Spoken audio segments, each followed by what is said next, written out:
सबसे पहले देखिए, यूजीसी का पहला नियम, शिक्षण संस्थानों में भेदभाव रोकने के लिए नए नियम बनाए गए। जातिगत भेदभाव की परिभाषा का दायरा बढ़ा दिया गया, यानी पहले सिर्फ एससी एसटी होता था, अब जातियों का दायरा बढ़ा दिया गया जिनके खिलाफ विरोध हो। जाति, धर्म, नस्ल, लिंग, जन्म स्थान या विकलांगता संबंधी अनुचित या पक्षपाती व्यवहार को जातिगत भेदभाव माना जाएगा। यह एक नियम का हिस्सा है। विरोध इस पर किस बात का है?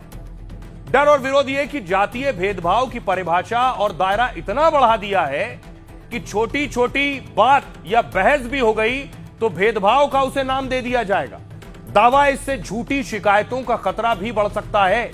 नियम भेदभाव रोकने के बजाय नया विवाद और बवाल पैदा कर सकते हैं। अगला नियम, जाति आधारित भेदभाव की नई परिभाषा तय की गई है, जिसमें एसटी, एससी, ओबीसी को ही जातीय भेदभाव का पीड़ित माना जाएगा। इस पर डर यह है, सवर्णों को पीड़ित नहीं, सिर्फ आरोपी माना जा सकता है। यानी बड़ी बात यह, पहले सिर्फ एससी एसटी अगर ये कहें कि उनके साथ भेदभाव हो रहा है तो उसे भेदभाव माना जाता था। अब एससी एसटी के साथ ओबीसी भी जोड़ दिया गया है तो भेदभाव जिनके साथ हो रहा है उसका दायरा और बढ़ गया है। यह डर है कि इससे होगा क्या कि सवर्ण स्वाभाविक अपराधी की तरह ही हमेशा देखे जाएंगे। झूठी शिकायत या रंजिश के तहत भी फंसाया जा सकता है, उनका यह विरोध है।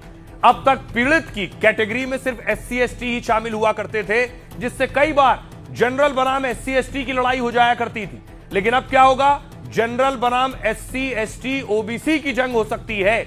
ओबीसी में मुस्लिम जातियों को भी शामिल किया जाता है। उच्च शिक्षा में एससी एसटी और ओबीसी की हिस्सेदारी सोचिए 62% है, यानी 62% वर्ग में कोई भी सवर्णों की शिकायत कर सकता है और सवर्णों के खिलाफ भेदभाव होगा तो फिर क्या होगा? अब यह है डर। यूजीसी का एक और नियम, झूठी शिकायत पर सजा का कोई प्रावधान नहीं। यानी अगर किसी ओबीसी ने झूठी शिकायत कर दी तो उसको सजा नहीं दी जाएगी उस झूठ पर। झूठी शिकायत पर पहले क्या था? जुर्माना या सस्पेंड करने का नियम था, लेकिन नियम बदलने, फर्जी या झूठी शिकायत की आशंका और बढ़ गई है नियम बदले जाने से। सवर्णों को लगता है कि उन्हें बेवजह फंसाया जा सकता है, झूठी शिकायत कर उनकी पढ़ाई को टारगेट किया जा सकता है। उन्हें डर है पूरा करियर बर्बाद हो जाएगा। मेरिट या रैंकिंग में रोकने के लिए उनकी झूठी शिकायत भी की जा सकती है। एक और नियम है जिस पर बवाल है, हर संस्थान में समानता समिति बनाई जाएगी, यानी एक कमेटी बनाई जाएगी जिसे अंग्रेजी में इक्विटी कमेटी कहेंगे और हिंदी में समानता समिति। इस समिति के अध्यक्ष कॉलेज या संस्थान प्रमुख होंगे। लेकिन बड़ी बात क्या है? एससी एसटी ओबीसी महिला और दिव्यांग सदस्य इसमें जरूरी होंगे। 9 सदस्य होंगे, उसमें 5 ये जरूरी है। शिकायत पर यह समिति 24 घंटे के अंदर कार्रवाई करेगी। कार्रवाई ना होने पर यूजीसी ग्रांट यानी मदद रोक सकती है। संस्थान की मान्यता रद्द करने का भी प्रावधान है। अब इस पर डर क्या है? समिति में सवर्ण यानी जनरल कैटेगरी का सदस्य जरूरी नहीं है।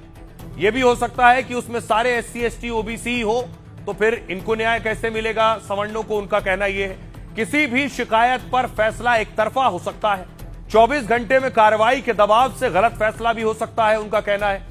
और संस्थान आर्थिक मदद या मान्यता के डर से भी फैसला ले सकती है। डर के चलते संस्थान मेरिट के आधार पर फैसला नहीं लेगी। यूजीसी क्या है? यूजीसी का मतलब और ताकत देश के 5 करोड़ छात्र जानते हैं जो अलग अलग कॉलेज और यूनिवर्सिटी में पढ़ते हैं। यूजीसी का मतलब है विश्वविद्यालय अनुदान आयोग, मतलब ऐसी संस्था जो कॉलेज और यूनिवर्सिटी को मान्यता देती है। यह जितनी मान्यता कॉलेज यूनिवर्सिटी को मिलती है वो यूजीसी देती है। यूनिवर्सिटी ग्रांट कमीशन देश के सभी कॉलेज यूनिवर्सिटी के लिए नियम यही संस्था बनाती है। संस्थानों को सरकारी मदद यूजीसी की मंजूरी से ही संभव होती है।